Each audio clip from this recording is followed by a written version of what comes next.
are live here with Asgard Radio. I am the one and only Chronic Chris, and with me tonight is Mike Patton, vocalist for the band Bittersweet Revenge. And What's up, Chris? How's it going tonight? all right, man. Give us a little background about you guys. How did Bittersweet Revenge get started? So, Bittersweet Event started about, I would say, I wanted to put it right around about 5, 6 years ago, somewhere around there. Maybe even earlier. I started a little later on in the band. It was originally, I want to say it was a three-piece or a four-piece. I started three-piece, went into four-piece. The lead singer, I'm sorry, Mark Ryan, Jesus, I got my work in my home mixed up here. Lead singer Mark, he ended up passing away in a motorcycle accident, and I want to say that was 2020 or 21, I forget. I want to say 20. Um, and they ended up stopped playing for a while. And I ended up coming to the studio, started recording some of my own stuff, and I heard them playing in the other room, and I heard they were looking for something of a singer to kind of cover some of the tunes that they had with the original singer, just to kind of start back up. And it kind of fit the mold. They had an original song started, and I had some lyrics started, and we just started gelling together. And I think we've been together ever since. Right on. That's kind of a sad story. I don't like to hear about anyone getting hurt riding their motorcycle, but Yeah, me neither, man. It was pretty rough for sure. Unfortunately, man, I really didn't know Mark too well. We weren't really in the well, we were in the same social circle, but we didn't really know each other all that well. I knew a lot of his friends though, and they were really really upset when he went away. And yeah, man, it was hard for everybody. I was really sad to see them so upset, but I'm happy that we're back at it, trying to make something of a rough situation. right on. Well, how did you yourself get started? What inspired you to be a musician? I started out in high school. I just picked up a guitar. I started playing in band there for a little bit, and it was I just fell in love with like the reggae style, and I started out with reggae. Went played with a couple of friends over there. The local band actually still playing out called Land of Panda. And I played with them for a few years. I started recording my own stuff at the studio, and Bob's your uncle. I met those guys and have locked them in ever since.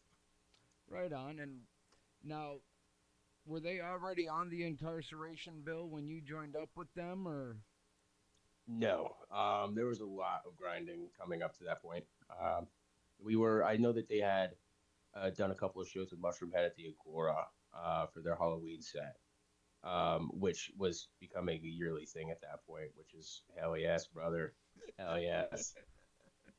Yeah, so that was the most intimidating. It was pretty much just like any other stadium event. It was just as packed, just as intense, man. Almost a little bit. I'm not gonna say that, but right on? yeah, man. So there were a couple really big shows. We didn't get the incarceration set booked yet. We met up with a couple people, and we had our promoters start really pushing for it. And I believe with the work that we've been putting in, what she's done, we were actually able to make the bill this year, which was sick. Okay, so 2023, was that your first year? Because I've been watching YouTube videos for the last 2 hours. That was your Right. first year at incarceration. Yes, sir. What was Yeah. that? That was the first year we got in. Well, what was that like for you? How were you feeling when you got up on stage in front of all those people? I mean, first feeling I could tell you off the rip was hot. It was like I don't know, almost 104 degrees before we even got on stage. But other than that, dude, I was anxious. I was nervous. We were hanging out for a little bit. I had a couple of drinks just to calm down, and it made the sweating so much worse. Yeah, it was. I was definitely definitely nervous, but we pulled it off. It ended up being a really good set, and probably the most people I've ever played for in my entire life, honestly. Right on. Yeah, I Yeah, can man. only Cool, imagine. cool. I mean, I've been to Sonic Temple and I've been to Louder Than Life, but I've never been to incarceration. I've been to every Ozfest back in the day. Oh man, the venues it's really cool. Yeah, and they had us open it up for the. So we started with no people and ended with a full crowd. It's crazy. Right on. That was yeah, for sure. Yeah, I definitely would love to check out the festival. I'd like to check out the prison just, without the festival. Uh, Oh, dude, the venue is beautiful. I mean, they shot what was that Shawshank Shawshank Redemption out Redemption. there? They actually have the Yeah. Shawshank Trail around there, and hmm Yeah, I think we have a picture of that somewhere in there. Yeah, but it's a really cool place to go, and it's definitely an incredible festival, dude. It's There's so much fun. now, did you have any Have you? paranormal experiences inside the prison? I've heard a lot No, of nothing stories like about that. them. I think they got freaked out by the crowd probably. Yeah, no, but I didn't see anything in there. Just a bunch of people getting tattoos. That's And about it. you guys got a new single. Did it drop today or? I believe so. Yes, sir. That single dropped today. The single is Silver and Lead. It came out on all platforms, and you should go check it out. It's probably my favorite song that was put out thus far. It's kind of my play on the interpretation of like a Pablo Escobar type character. Okay. Yeah, for sure.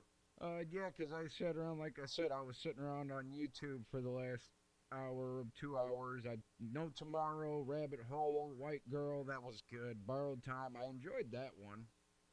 And To the Moon, Oh yeah, and To I'm the sitting there Moon. digging it. Yeah, To the Moon is that one's probably one of my favorites too. It's like the most intense ever, man. It's got that punky drive with that metalcore screams in there. I love it.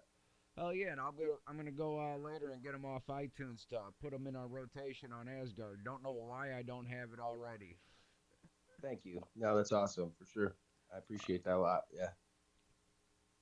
So let me ask you, man, if you could sit down and have dinner with anyone throughout history and just pick their brains over dinner, who would you want to chat with? Oh man. Um, if we're talking about music, I would probably say Chris Cornell, or just sit down and have a conversation with him. If we're talking like philosophically, there's a couple people. Man, there's this one British guy that passed away that recently that did some really good in it. You know what? I would say David Attenborough. I'd love to know that dude's life, bro. I know he's probably already got a documentary out on it somewhere, but I'd love to sit down and talk to that dude. He's America's grandpa. Okay. Hey, you said the guy who recently passed away. My brain went to Stephen Hawking. Oh no, I think I was on. I can't remember his name. Save my life. I'll have to send it to you. Yeah, it's Tim something. Yeah, no, lost it. But yeah, dude, Chris Cornell. I've actually listened to some of his unreleased stuff recently, and man, dude, just amazing vocals. Oh man, he's a big Beatles fan too. I don't know if you've seen any of his Beatles covers, but there's this one from Yeah. Albert Hall. He did A Day in the Life. Yep. Yep. Oh Yep. my whoa, man, that is probably one of my all-time favorites for sure. Then he covered Prince's "Nothing Compares." hmm Everyone remembers that Sinead O'Connor, but it was actually a Prince song. Yep. Um, yeah, dude, just amazing. I think he did a version of Wild Horses too. Yeah, he did. Man, I don't think there was many he didn't cover. I Every time I think, oh no, he didn't get that one, I'll find it somewhere in the deep dark web, fucking YouTube somewhere. Right, and he's one of those guys you listen to, and you can listen to multiple different songs, and then at the end of the day, realize you were listening to the same guy sing. Uh, Right. I mean, his early hair metal stuff was really cool. Like all the Soundgarden stuff with the really high octane hair metal. yeah, It was surprising to find because it's not on the mainstream playlist, so you have to really dig for that. And it kind of makes sense where he went with his vocals after the fact. I didn't realize he had so much like hair metal in his voice when he went up into the octave. right. I mean, you go through, like you said, Soundgarden, and then Audio Slave, Temple of the Dog, and it's like Corey Taylor. You're listening to the same guy sing a completely different sound. Right. Just, Right. Yeah, just dude. That's yeah, definitely all time favorites, man. R.I.P. That's for sure. um. All right, another fun question I love to ask people: if you're on a road trip, and the CD is stuck in your CD player, can't get it out. what CD do you want that to be? Ooh, I would say the Linkin Park Hybrid Theory. You can't go wrong with an old school LP album. Yeah, I could listen to that on Dude, repeat. I'll admit, I lost interest in Linkin Park after I think the second album. But Hybrid Theory, that a breakthrough album. It's banger after banger after banger after banger. It was yeah. It So was. I would say Yes. Hybrid Theory. Yeah, that's there's not even pretty close one. I would say. Right on. So you guys are doing Incarceration Festival. Any other plans this year? Any other tours, festivals? Well, we're playing No Class on the 23rd with 216.